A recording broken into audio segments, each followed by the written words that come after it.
Welcome back to New Rockstars, I'm Erik Voss, and will Marvel Studios recast Kang the Conqueror after firing Jonathan Majors with a new actor like Colman Domingo, or will they move away from the character of Kang completely and shift the franchise to villains like Doctor Doom? In this video, I'm going to explain how all this drama over Kang the Conqueror, while certainly largely to blame on the actor's legal issues, is also something that happened within the studio's uniquely odd creative strategy. So would recasting Kang actually fix the character in the MCU? I was out on paternity leave when all this stuff went down last month, and I think I just owe you guys my take on it. But I think it's been a good thing because we've had a couple weeks to just clear our heads and just really think about what's going on here. So the latest news is that Colman Domingo, who many of you know from Fear the Walking Dead or Euphoria, is the latest actor speculated to take on the role of Kang, first claimed by scooper Daniel RPK. Colman is 20 years older than Jonathan Majors, and Colman Domingo has a long history of roles on stage and screen, and someone you could definitely see as a more experienced Kang Prime variant who has avoided the pitfalls and absorbed the knowledge of all other more reckless Kangs of the dynasty. Actually, in a 2021 interview with Awards Watch, Domingo actually said he wanted to be a Marvel villain. I don't know, when it comes to the Marvel or DC, I'm like, I think I'm ready now. You know, I'm worked out,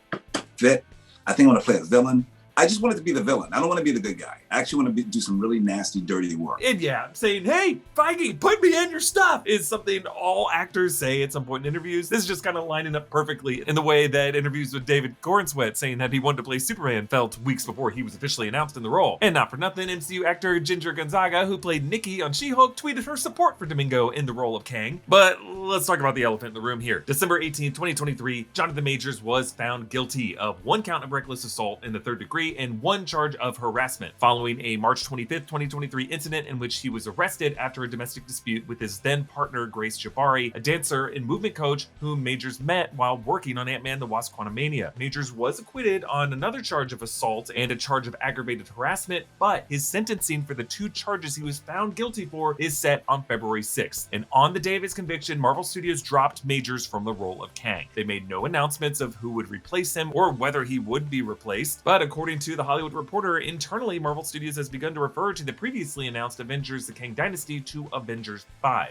Now, you may have noticed that throughout 2023, we were pretty hesitant to cover any step of this Jonathan Majors trial, and that's because my background and my education was in journalism. And journalists operate under very specific guidance when it comes to discussing an alleged crime before the verdict. You have to refer to all actions as alleged, you have to cite specific sources like police reports, you have to be careful about framing statements from lawyers as fact, as they will sometimes make bogus claims to sway the public to their side and to try to play it out in the media. You don't want to be part of it. As an independent media outlet, you just don't want to play a part in helping either the prosecution or the defense. Now, yeah, there's a whole industry of Nancy Graces out there, but that's not what New Rockstars does. And I think it's just kind of dangerous when social media influencers with big followings but no real background in law or in journalism just start commenting on these court proceedings while they're still in progress. Because this stuff is so messy and we don't have all the details, and even relaying who said what or showing footage, any of that can cause harm that you don't intend. People love drama, and a lot of outlets saw high engagement from the Johnny Depp Amber Heard trial, and they may claim that they're just reporting entertainment news, but like play for play coverage of declaring Jonathan Majors as wrongfully accused one week, and then the next week declaring him a horrible person based on something he said or might have said in a private argument. I don't know, just talking about that stuff tends to bring out the most conspiratorial, the most ignorant, and just the generally worst in people. And New Rockstars is not gonna play that game. Now, I don't blame you for being interested in it, but serious outlets should hold themselves to a higher standard. Now, a verdict changes things journalistically because the jury has now found Majors to be guilty of those 2 counts, reckless assault in the 3rd degree and of harassment, and he has been convicted, and those are objective facts that we can freely report. Now, I'm not gonna get into all of Jonathan Majors' personal drama, but part of the reason this was such a mess for Marvel Studios is because the studio operates under a principle of actor equals role. Aside from a few recasts in phase 1, like Terrence Howard to Don Cheadle as James Rhodes, Edward Norton to Mark Ruffalo as Bruce Banner, and lower profile recastings of younger characters like Cassie Lang going from Abby Fortson to Emma Furman to Katherine Newton, in the MCU they tend to never recast major roles. Iron Man always looks and sounds like Robert Downey Jr. Doctor Strange always looks and sounds like Benedict Cumberbatch. Scarlet Witch always looks and sounds like Elizabeth Olsen. Whether it's in an episode of What If, or a costume character at a Disney park, or an action figure that you buy at the gift shop, Marvel Studios insists on continuity of likeness. They want to own these faces so that they can reuse them like toys in a sandbox. Actually, Marvel Studios is so insistent on continuity that on What If, which is a beautifully animated series, the studio forced the character designs to resemble the live-action likenesses of people like Chris Evans, Paul Rudd, Jeremy Renner, Sebastian Stan, and other dudes of similar complexions. And when these characters are clean-shaven and not talking and wearing anything other than their super suits, it is impossible to know who they are. Like, you cannot look at that season 3 promo and tell me that Alexei there looks like David Harbour. Nuh-uh, no way.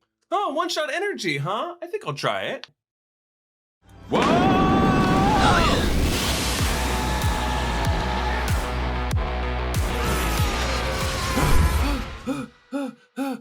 So what does one-shot's focus shoe do?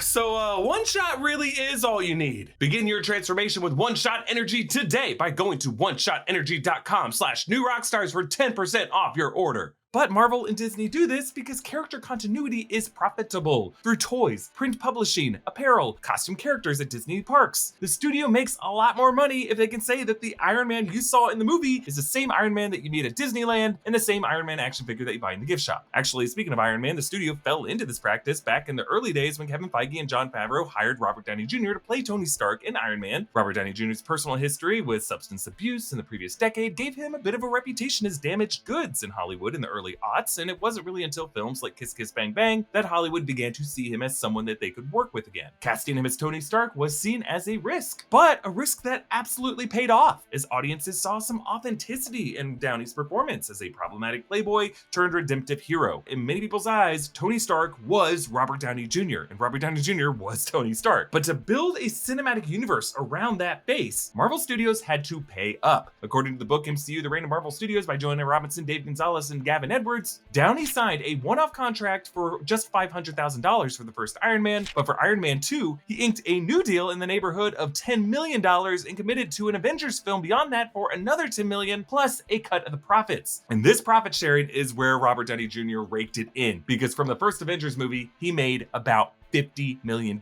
And then he made $70 million after a similar deal for Iron Man 3, and then a similar deal for Captain America Civil War, $64 million, and for Infinity War and Endgame, Robert Downey Jr. made $75 million for each of those movies. Now, Marvel Studios obviously couldn't afford doing this with every actor, so they adopted a more frugal approach with all the other actors in their roster, signing them upfront for 9-picture deals. This was actually business practice from the old Hollywood movie studio system. From the 1920s to the 1960s, Hollywood studios would select promising young actors and condition them into stars that they would effectively own and cast in all of their movies. Judy Garland, for example, had such a contract with MGM, and Garland said that with that control over her life, the studio got her addicted to uppers and downers, it kept her on a cruel diet, and stole her youth. Now, nowadays, such contracts aren't nearly as restrictive for actors, they aren't exclusive, agencies and labor unions have scored more protections for the actors, and really the risk of long-term contracts like that and prioritizing likeness continuity falls more on the studio, like Marvel. Like if an actor would have to drop out of a role due to health or legal issues, for many viewers, that character would also be dead in the universe. Now, Kang the Conqueror could have been less of a risk for the studio, as the character has taken on multiple identities and appearances throughout the comics. But in that mid-credits scene of Ant-Man the Wasp Quantumania, they doubled down on the approach, and they put Jonathan Majors in dozens of different costumes to suggest that he would be playing every incarnation of Kang in the MCU. So now, with Jonathan Majors firing after his guilty verdict, should Marvel Studios reset and move away from Kang altogether? No, I don't think so. They've already invested heavily in this character through the Loki series, which is really the best thing to come out of Marvel's Multiverse Saga. And we still need to see Kang kill some Avengers in alternate timelines. But even before Major's legal drama, the character of Kang was so far written in the MCU to be predecessors to the final form. And therein lies the opportunity with recasting Kang. Marvel fans are ready to meet a final form. They are ready for the real Kang, and that real Kang doesn't have to be played by Majors. With a new actor like Coleman Domingo playing a Kang Prime, 20 years older than Majors, it could be implied that this is just an older version of Nathaniel Richards, with more life experience, more scars, more secrets, and more regrets. The kind of parts of a character that you don't see as much of in a younger man. Kang Prime needs to be distinct from all other Kangs for skeptical viewers to see him as a greater threat than the other forms that have been defeated by like spaghettification and ants. Also, by recasting Kang,